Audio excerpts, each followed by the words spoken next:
On a tous plusieurs identités en nous. Certaines imposées par les circonstances, d'autres choisies librement. Roubel s'est fait agriculteur par nécessité, pour nourrir sa famille, et il est devenu chrétien par conviction.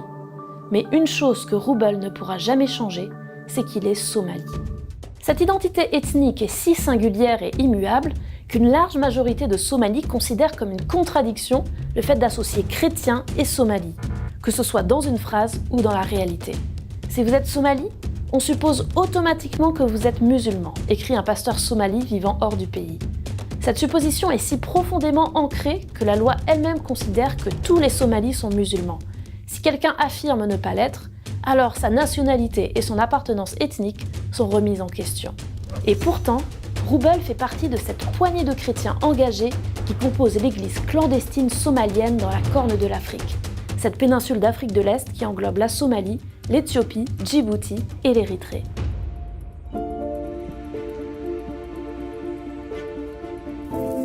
Pendant une grande partie de sa vie, Roubel incarnait parfaitement l'image que la plupart des gens se font des Somalis. Je suis né dans une communauté musulmane, au sein d'une famille d'extrémistes musulmans. J'ai grandi en étudiant constamment le Coran, y consacrant tout mon cœur. Toute ma vie, j'ai servi cette religion avec dévotion, dans l'espoir d'obtenir la vie éternelle. Je me suis acharné, désespéré à trouver le chemin du paradis. Sa dévotion le mena même à devenir enseignant dans sa mosquée. Mais un jour, quelqu'un lui parla du salut en Christ et sa vie prit une toute nouvelle direction. Lorsque j'ai entendu la parole, je n'ai pas accepté immédiatement parce que j'étais actif dans la mosquée. J'étais fermement enraciné dans la religion musulmane. Après, j'ai lu la Bible et je me suis un peu adouci. Mais je restais fermement attaché à l'enseignement islamique. J'ai décidé de faire des recherches sur la Bible. Ces recherches m'ont pris 4 ans. Lorsque j'ai comparé le Coran et la Bible, après 4 ans de recherche approfondie, j'ai finalement réalisé que la Bible offrait le seul vrai chemin, le seul chemin vers le salut. C'est alors que j'ai décidé d'accepter Jésus-Christ. Je suis devenu un enfant de Dieu. C'était il y a 12 ans. Lorsqu'il était un musulman fervent, Roubel se heurtait à une question à laquelle l'islam ne semblait pas offrir de réponse satisfaisante. Comment être sûr d'obtenir la vie éternelle ? Chaque fois qu'il posait cette question à sa famille ou à ses mentors, les réponses n'arrivaient pas à apaiser ses doutes. Et c'est finalement dans les paroles de Jésus, tirées de l'évangile de Jean au chapitre 14, qu'il trouva la paix. C'est Jésus qui parle. « Que votre cœur ne se trouble pas. Croyez en Dieu, croyez aussi en moi. Il y a beaucoup de demeures dans la maison de mon Père. Si ce n'était pas le cas, je vous l'aurais dit. Je vais vous préparer une place. Et puisque je vais vous préparer une place, je reviendrai et je vous prendrai avec moi, afin que là où je suis, vous y soyez aussi. Vous savez où je vais, et vous en savez le chemin. » Thomas lui dit « Seigneur, nous ne savons pas où tu vas. Comment pouvons-nous en savoir le chemin ?» Jésus lui répondit « C'est moi qui suis le chemin, la vérité et la vie. On ne vient au Père qu'en passant par moi. Si vous me connaissiez, vous connaîtriez aussi mon Père. Et dès maintenant, vous le connaissez et vous l'avez vu. » Quand j'ai compris que Jésus est la vérité et le chemin vers la vie éternelle, contrairement à l'idée islamique de seul Dieu sait, c'est à ce moment-là que j'ai décidé de croire en lui. Jésus a touché mon cœur et transformé ma vie. Mais l'un des nombreux défis et dangers auxquels les nouveaux croyants somalis sont confrontés est la tentation de partager leur foi naissante et l'Évangile de manière précipitée. Alors que de nombreux nouveaux convertis dans d'autres contextes peuvent librement raconter leur transformation, les Somalis, eux, n'ont pas ce privilège. Dès que la foi de Roubel a été connue, sa famille l'a chassé. Il a été coupé de l'héritage et il a été viré de son travail. Mais le pire restait à venir. Je fais un aparté pour vous prévenir que le témoignage de Roubel contient des détails particulièrement glauques. Mais on pense que c'est important de vous les retransmettre, pour que vous compreniez l'horreur que peuvent vivre les chrétiens persécutés dans certaines parties du monde. J'ai commencé à partager l'Évangile. À cause de cela, les gens ont dit que j'étais devenu fou. Ils m'ont mis en prison pendant 3 mois.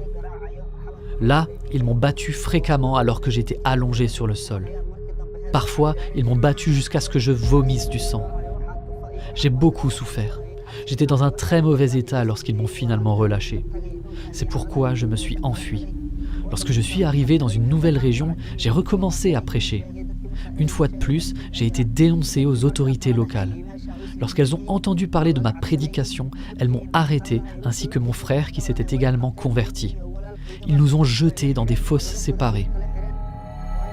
Il y avait des corps de personnes assassinées. Cela sentait très mauvais.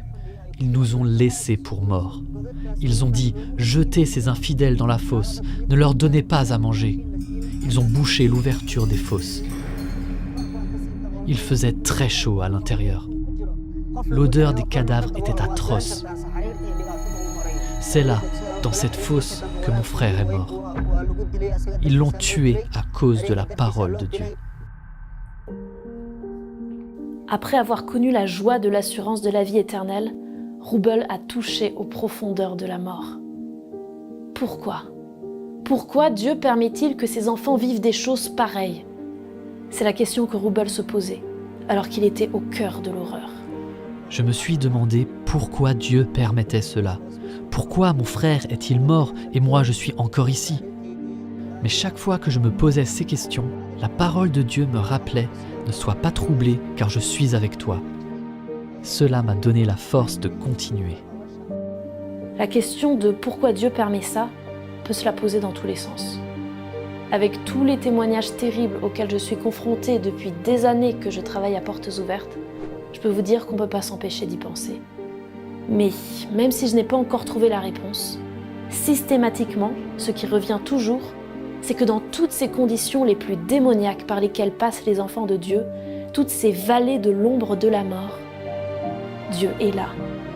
Même au plus profond des ténèbres, Dieu était aux côtés de Roubel. Et finalement, il a pu s'en sortir grâce à sa femme. Je suis resté en vie grâce à ma femme. Elle a plaidé auprès des autorités en disant « Mon mari devient fou quand il est possédé par un mauvais esprit chrétien ». C'est grâce à ses efforts que j'ai été relâché. Aujourd'hui, Roubel et sa famille vivent toujours parmi les Somaliens de la Corne de l'Afrique, car vivre séparément serait un signe révélateur de leur conversion. Ils sont obligés de garder leur foi secrète. Je vis au milieu de musulmans, donc je sers en secret. Cela rend la vie très difficile. C'est un endroit dangereux, très éprouvant pour moi et mes enfants. Je ne tiens que grâce à ma foi. Mais c'est un endroit qui a besoin de prière. Je vous en supplie, priez pour moi, car la situation est très dure et dangereuse. Ma vie est en danger. Je crains pour mes enfants. Ils ont accepté l'évangile, mais nous vivons toujours parmi des Somalis musulmans. Ils jouent avec des enfants musulmans et je ne peux pas toujours contrôler ce qu'ils disent à leurs amis. Parfois, ils chantent des chants de louanges avec des paroles comme « Jésus est le Messie ». Cela peut poser de gros problèmes. Une fois, nous avons failli avoir des ennuis lorsqu'un groupe de parents très en colère est venu frapper à notre porte. Mais Dieu nous a protégés. J'ai dit qu'ils n'étaient que des enfants et qu'ils ne savaient pas ce qu'ils faisaient. Cet environnement angoissant isole les chrétiens secrets. Pour leur venir en aide, Roubel et d'autres chrétiens ont été invités à participer à des ateliers tenus par des partenaires de Portes Ouvertes. Dans ces ateliers, les chrétiens secrets ont la joie de se retrouver ensemble. On leur apprend le sens spirituel de la persécution pour qu'ils puissent trouver un sens aux souffrances qu'ils traversent. On leur propose également des conseils pour partager la parole de Dieu avec sagesse, en évitant d'être trop exposés. C'était un privilège de rencontrer d'autres croyants que je ne connaissais pas auparavant. Cela m'a encouragé à rester ferme en Jésus. J'ai aussi acquis une connaissance que je n'avais pas auparavant. Poser des questions nous a aidés à mieux comprendre la Bible et à apprendre comment partager la parole de la meilleure manière. Comment en parler à un ami en toute sécurité ? Comment le partager avec un voisin ou avec un public plus large ? J'ai appris tout cela. Grâce à Dieu, nous avons pu atteindre des personnes qui se sont maintenant tournées vers le Christ alors qu'elles étaient auparavant musulmanes. Nous les avons accompagnées dans leur foi en secret. Malgré les dangers, Roubel persévère dans l'appel qu'il a reçu de Dieu. Sa foi n'est pas déterminée par son origine ethnique, par sa famille ou par sa culture, mais par cette rencontre qu'il a un jour faite avec Jésus. Ce Jésus qui lui a dit « Je suis le chemin, la vérité et la vie ». Vous tous qui avez fait le même choix que lui, n'oubliez pas Roubel dans vos prières. Vous l'avez entendu, il nous supplie de prier pour lui et pour tous les chrétiens somalis. Il a aussi un message d'encouragement pour les chrétiens qui vivent une situation similaire à la sienne. Malgré l'isolement, les insultes, les violences, toutes les souffrances pour le nom de Jésus, il y a de l'espoir, celui de la vie éternelle. La joie d'être enfant de Dieu et l'espoir de vivre avec Jésus pour toujours dépassent la peur de la mort. Et même s'il doit être tué pour le nom du Seigneur, comme son frère l'a été, il est déterminé à tenir ferme.